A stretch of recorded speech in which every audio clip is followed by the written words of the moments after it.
Hey everyone, welcome back into the Birdland Network. We talk all things Orioles and Major League Baseball, and spring training is here. Today is the first day, the first official workout of pitchers and catchers down at Sarasota for the Orioles.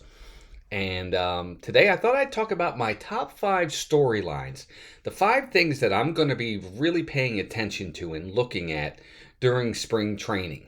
I'll be heading down there this weekend to watch the Orioles work out and see what I see and try to get some video and maybe some pictures and autographs, fingers crossed. But yep, we'll be heading down this weekend to see them. But in the meantime, again, my 5 storylines that I'm going to be following this year that I think are the most important and interesting to me. So, but before we get into that, if you guys are new here, consider subscribing to the channel. Just hit that subscribe button and that bell notification. That way every time we go live, because yes, we do go live, we'll do play-by-play of Orioles games this year, or do a new video, you'll be notified. And give us a thumbs up. Definitely helps the video. I'd appreciate that very much. But let's get right into it. So my 5 storylines that I'll be following, and I think a lot of other people will too, for the Orioles during spring training. So number 1 on the list for me is Jackson Holliday. Now Jackson, of course, right now is penciled in as the opening day starter at second base. But I want to kind of follow his progression during spring training. You know, how does he perform right out of the chute? Is he doing well?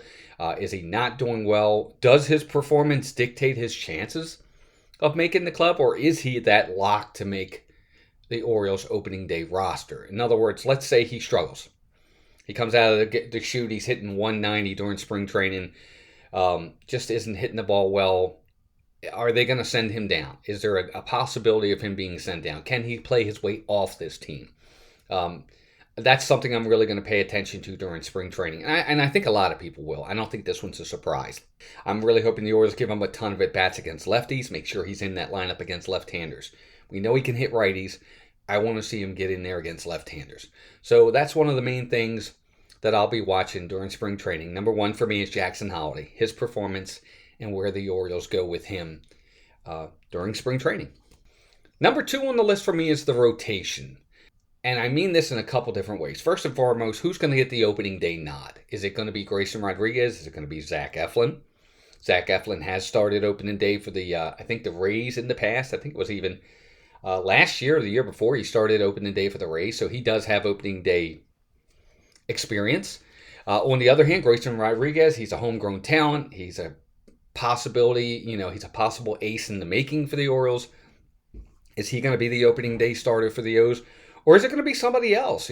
God forbid, but if there's injuries to these guys or the performance, could someone else step into that role and be the opening day starter? So I'll definitely be paying attention to that storyline as well.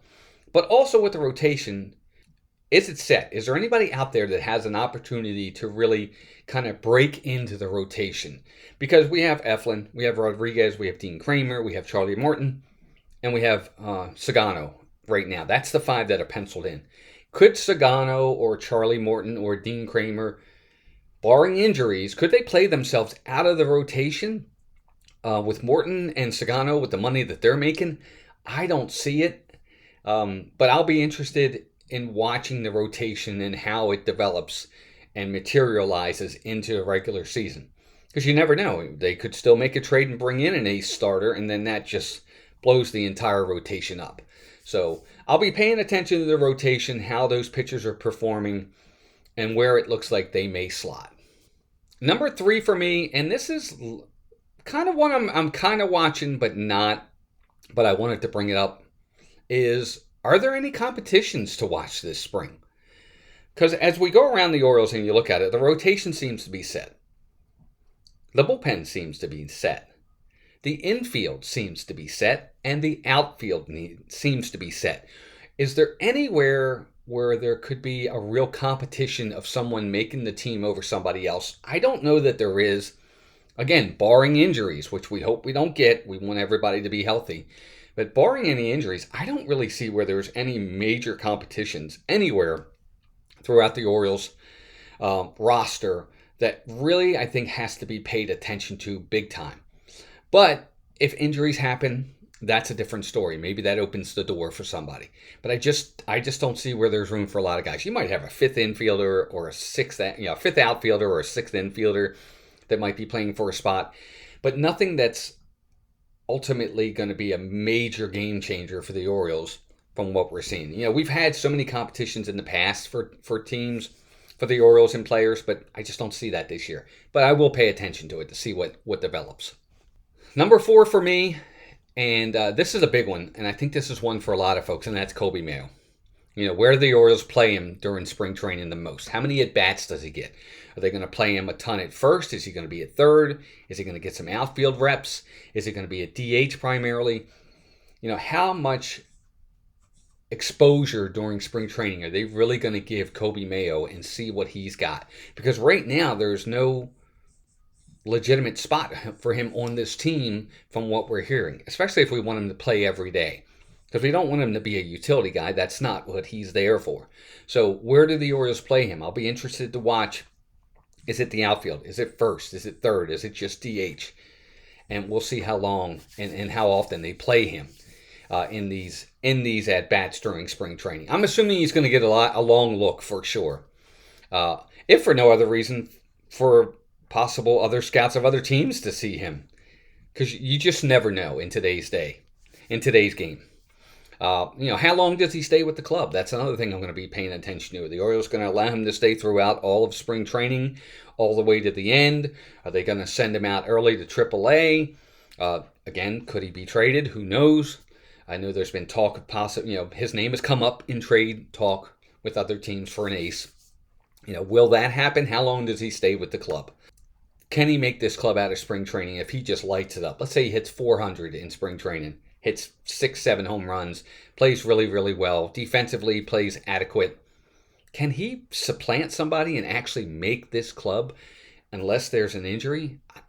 I don't know. I don't know that he can, but I'll be paying attention to it to see if he really seizes the moment. And then last but not least for me, it's the overall health of the Orioles. I think this is a big thing for the O's. Mike Elias that first day, and I'm sure we'll find out a little bit later today, always comes in, and when he has his media report, he always talks about injuries right away. So is anybody coming in with injuries? Is there anybody behind schedule? Is there anybody that has significant injuries? He'll go over all of that. Hopefully it's all good news, but you just never know. And then during spring training, I'm going to, how's the health of the team during spring training? Is everybody staying healthy? Are we not seeing a guy a lot? Is somebody not in the lineup a lot because he's got a nagging hamstring or a shoulder issue or a lat issue? Who knows? We're going to pay attention to all of that and see the overall health of the team from the beginning of spring training all the way up to opening day. Hopefully it's all positive, but we'll pay attention to that as well. So there you go, guys. That's my top 5 storylines or things that I'm really going to be paying attention to this spring training to see how they shake out. But now it's out to you. I want to hear from you. What are your big storylines this year? What are you going to be watching for with the Orioles? What's really intriguing to you? I want to hear from you in the comments. Let me know. And again, if you are new here, please consider subscribing. Just hit that subscribe button and the bell notification. And then also, last, you made it this far, I appreciate it. Just give us a thumbs up. Definitely helps the video. Thanks, gang. Spring training is here. Baseball's back. So exciting. Can't wait to get down there this weekend and check out the O's. But appreciate you being here. Thanks for watching. And until next time, keep rooting for the O's or your team, and take care of yourselves and each other. Bye now.